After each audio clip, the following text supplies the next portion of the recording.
प्यारे दर्शकों नमस्कार। तारीख है आज 6 अगस्त 2025, दिन बुधवार, हिंदी तिथि श्रावण माह शुक्ल पक्ष द्वादशी।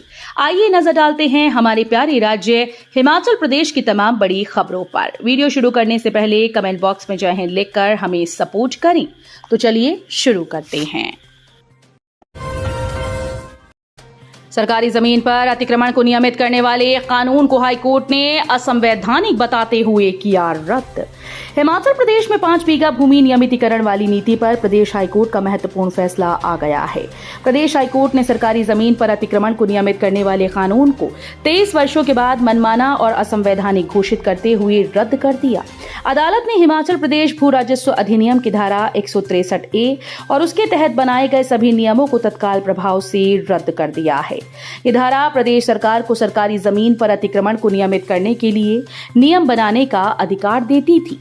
अदालत ने महाधिवक्ता को इस फैसले के प्रति मुख्य सचिव और अन्य संबंधित अधिकारियों को तत्काल अनुपालन के लिए भेजने का निर्देश दिया है। लगातार बारिश से सेब बागानों में फफूंद संक्रमण, सेबों पर काले धब्बे, पीली होकर गिरने लगी पत्तियां।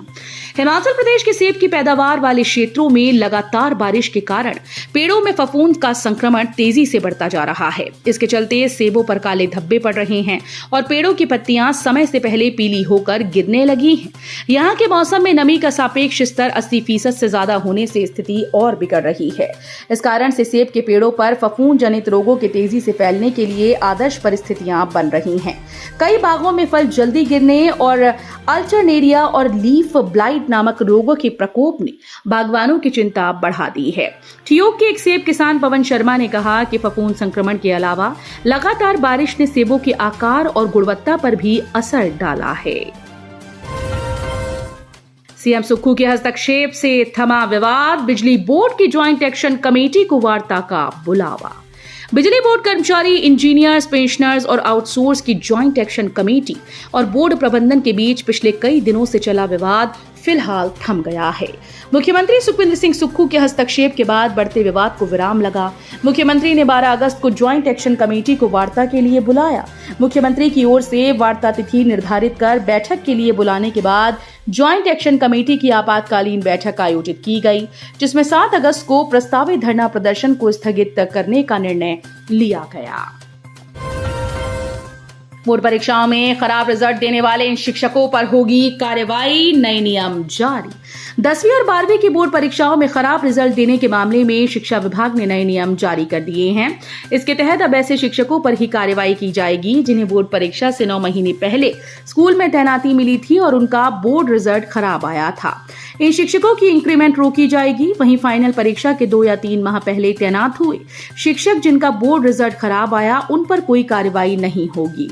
स्कूल शिक्षा निदेशालय ने इन नए नियमों से जिला शिक्षा उपनिदेशकों को अवगत कराया है। ऐसे में अब इसी के मुताबिक शिक्षकों पर कार्रवाई की जाएगी।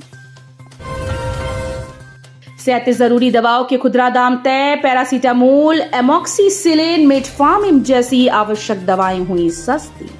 राष्ट्रीय औषधि मूल्य निर्धारण प्राधिकरण ने आम जनता को राहत देते हुए 37 आवश्यक दवाओं के अधिकतम खुदरा मूल्य तय कर दिए हैं। ये कदम ड्रग्स प्राइस कंट्रोल ऑर्डर के तहत उठाया गया, जिससे संक्रमण, हृदय रोग, मधुमेह, सूजन और विटामिन की कमी जैसी बीमारियों के इलाज में काम आने वाली प्रमुख दवाएं अब सबसे अधिक सस्ती दरों पर मिलेंगी। प्राधिकरण द्वारा अधिसूचित नई कीमतें देश के प्रमुख फार्मा कंपनीज के द्वारा निर्मित 41 दवा संरचनाओं पर लागू होगी, जिसमें रोजमर्रा में प्रयुक्त होने वाली पैरासीटामोल, एमॉक्सिसिलिन, एटोरवास्टिनिन, मेटफॉर्मिन जैसी दवाएं और विभिन्न फिक्स्ड डोज कॉम्बिनेशन शामिल हैं। एचआरटीसी की बसेस में अक्टूबर महीने में लागू होगी कैशबैक पॉलिसी। प्रबंधन ने कार्ड बनाने के दिए निर्देश। घाटे के मार झेल रहे हिमाचल पथ परिवहन निगम कैशबैक पॉलिसी लेकर आया। अक्टूबर महीने से ये पॉलिसी लागू होगी। 1 अक्टूबर से इसके लिए हिम बस प्लस कार्ड बनाने शुरू हो जाएंगे। ये डिजिटल कार्ड होगा जो एटीएम की तरह बसेस में यात्रा के दौरान पेमेंट के लिए लगेगा। एचआरटीसी के किसी भी डिपो में ये कार्ड बनाए जा सकते हैं। मंदिरों में बिना लाइसेंस के नहीं लगा सकेंगे भंडारे। मेडिकल सर्टिफिकेट बनवाना अनिवार्य। प्रशासन ने सप्ताह का समय दिया। हिमाचल प्रदेश में जिला शिमला के मंदिरों में बिना लाइसेंस के भंडारे का आयोजन नहीं हो पाएगा। इसके अलावा भंडारा बनाने वालों को मेडिकल प्रमाण पत्र बनाना अनिवार्य होगा। बिना प्रमाण पत्र के किसी को मंदिर के रसोई में प्रवेश नहीं मिलेगा। शिमला के 5 मंदिरों में भंडारा करवाने के लिए भारतीय खाद्य सुरक्षा व मानक प्राधिकरण से लाइसेंस लेना अनिवार्य किया गया है। शिमला के 5 मंदिरों में भोग योजना लागू करने का फैसला लिया गया। उपायुक्त अनुपम कश्यप की अध्यक्षता में आयोजित विशेष बैठक में ये फैसला लिया गया है। 6297 प्री प्राइमरी शिक्षक भर्ती फिर विवादों में, मामले में नया मोड़, नियुक्ति से पहले हर डिप्लोमा की होगी जांच। हिमाचल प्रदेश के सरकारी स्कूल्स में प्री प्राइमरी शिक्षकों की नियुक्ति के लिए इंतजार जल्द खत्म होगा। राज्य सरकार राज्य इलेक्ट्रॉनिक्स कॉर्पोरेशन के माध्यम से आउटसोर्स आधार पर यह भर्ती करवा रही है, लेकिन भर्ती में अनियमितता की शिकायत मिलने के बाद अब आवेदनों की जांच करवाने का निर्णय लिया है। स्क्रब टाइफस से घबराएं नहीं, बस एहतियात बरतें, जानिए बचाव के उपाय। स्क्रब टाइफस बुखार कोई हवा नहीं, इससे किसी को भी घबराने की कोई जरूरत नहीं। ये बरसात के मौसम में फैलने वाली एक बीमारी है जिसका इलाज बहुत ही आसान है। स्क्रब टाइफस बरसात के मौसम में फैलता है। ये खतरनाक जीवाणु रिकेटशिया से संक्रमित पिस्सू के काटने से फैलता है, जो खेतों, झाड़ियों व घास में रहने वाले चूहों से पनपता है। ये जीवाणु चमड़ी के जरिए शरीर में प्रवेश करता है और स्क्रब टाइफस बुखार पैदा करता है। ये एक व्यक्ति से दूसरे व्यक्ति में नहीं फैलता।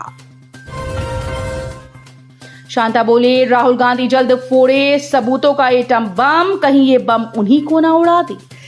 दिग्गज भाजपा नेता शांता कुमार ने राहुल गांधी से आग्रह किया कि वो अपने सबूतों के एटम बम को जल्दी फोड़ें। उन्होंने कहा कि ऐसा ना हो कि उन्हीं की जेब में पड़ा हुआ ये बम उन्हीं को उड़ा दे।